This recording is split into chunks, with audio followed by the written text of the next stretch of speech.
No, we've been playing together long enough. We can kind of anticipate what each other's going to do at this point most of the time. But yeah, it's just working out new material, right? Getting ideas, getting comfortable with it, being able to sort of figure out the different parts that you want to approach. Because really it is turntable jazz, it is improv, so it doesn't have to be exactly practiced. You just have to have a rough idea of the roadmap, right? Yeah. It's different motifs, different like hooks sometimes, different ways of getting into it. Kind of understanding, where we're going to be traveling to, and then stopping off along the way, So what have you learned since you guys performed together? Have you sort of gone off in your own direction? And that's always you always got to keep working on your own evolution, you know what I mean? Like, keep working on not just your technique, but also tool-wise and technology-wise. We're constantly evolving, so how do we implement that into what we already got going on in the works? And it's a bit tricky, but it's almost like peeling layers away at it, right? And the more layers that you peel back, the more cans of worms that you open up as well, because it's like, I mean, to put it plainly, the last 5 years I've been overwhelmed with the possibilities of what can be done. I do have to say that we waited quite some time for technology to come up enough to the point where we wish things would have been back when we started. You know what I'm saying? Like, as far as like accessibility to sounds. I'm obviously using DJ software, which makes it a lot easier for me to cue something up as opposed to having to swap a record, put another record on, and it's just more practical now to access all those sounds. So it's been a while for some of those things that we waited for. You know what I mean? It's a whole different feel, obviously, going from just traditional vinyl to digital vinyl, because there is that layer of anticipation, queuing up the next thing. But I'm not so much mixing music as opposed to like trying to be a little more interactive with the group. It's not like I'm just playing beats. I'm gonna cue up the next beat, mix it in. These guys are gonna jam over it. It's way more intricate than that, and I think that's the one thing that Live Human has, that we've been able to, whether there's a backbeat or not, or whatever it is, like we've been able to just gel even with a raw sound. It could be, these guys are skilled enough to where they could just close their eyes and just play one note and it'll make it sound good. And if I could try to match that with just a simple scratch and just try to keep it funky, we don't need all the bells and whistles, but it helps. Yeah. Quest was talking about, the technology sort of, now catching up. But I dare to say that you guys were sound-wise kind of ahead of the time. And like now the audience are catching up. Would you agree with that? We hope they are. Yeah. Yeah.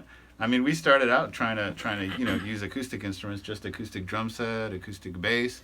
When it came to touring and stuff like that, that was a problem. You'd show up in halls and we'd have all kinds of sound problems. So like moving to, an electric upright bass was kind of out of necessity, but then, we had it, and then, it changed the sound a little bit. We're able to run effects, able to sort of do different stuff, and that kind of helped to expand the sound. I know Albert, over the years has brought in different electronics in addition to the acoustic kit. So yeah, I mean, things have come and gone, but we've developed a palette, like a sonic palette that we work with that's kind of based on our instrumentation, like Quest was saying, and it keeps evolving. Well, speaking of Albert Mathias, the percussionist with the group, now it seems like you're back to the full drum kit now, yeah. But you have done different styles over the years, right? That's correct. So which ones have you done and which works for what scenario?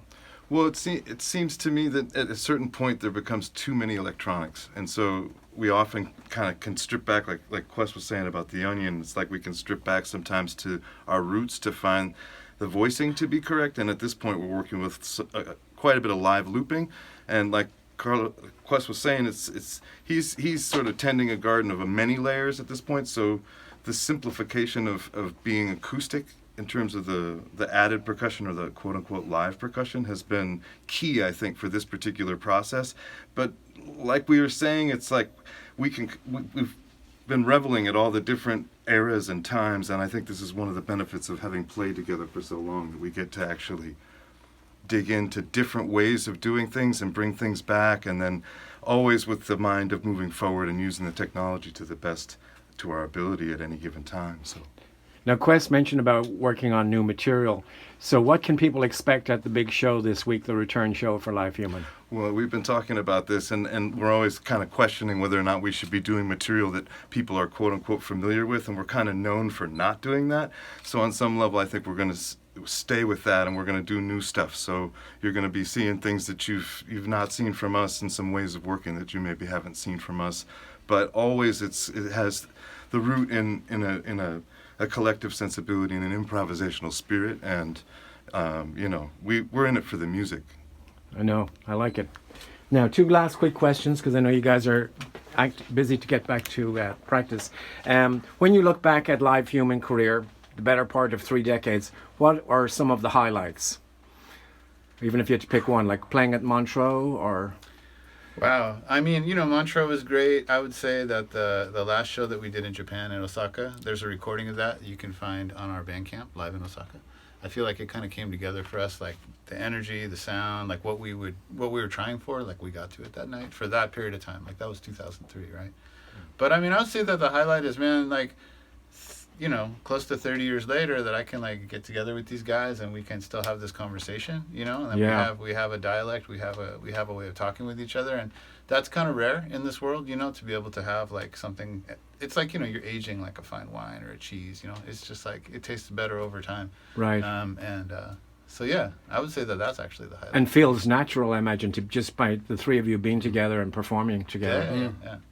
So final question for you, DJ Quest. You're back together for the first show in many years, and you're performing at the Mission District. So does this mean that Live Human is back on a regular touring basis, or what does the future hold for Live Human? Whatever the wind wants to blow our way, I mean, Albert's not in the city anymore, unfortunately, but we're going to be working on some recordings. That seems like the easiest thing to get accomplished these days, via the internet and whatnot. Just some new recordings and,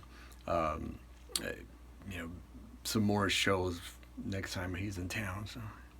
Okay. But yeah, it's always, like Andrew was saying, it's just, because we've been playing so long, and it just, out of nowhere, getting together and just kind of like refreshing the feel. It's been kind of easy, So it feels good. Yeah, it feels good, totally. And I think for me, one of the highlights, though, for our group is just being able to tour Europe and do it on a huge stage, so to speak, you know what I mean? And it wasn't just one particular show, but it's just doing like entire tours with every day, like we're in front of like thousands of people, and that's mind blowing. Yeah. Yeah. Well, thank you so much, guys, and good luck tomorrow. Right on. Thanks, Billy Jan. Thanks, Billy.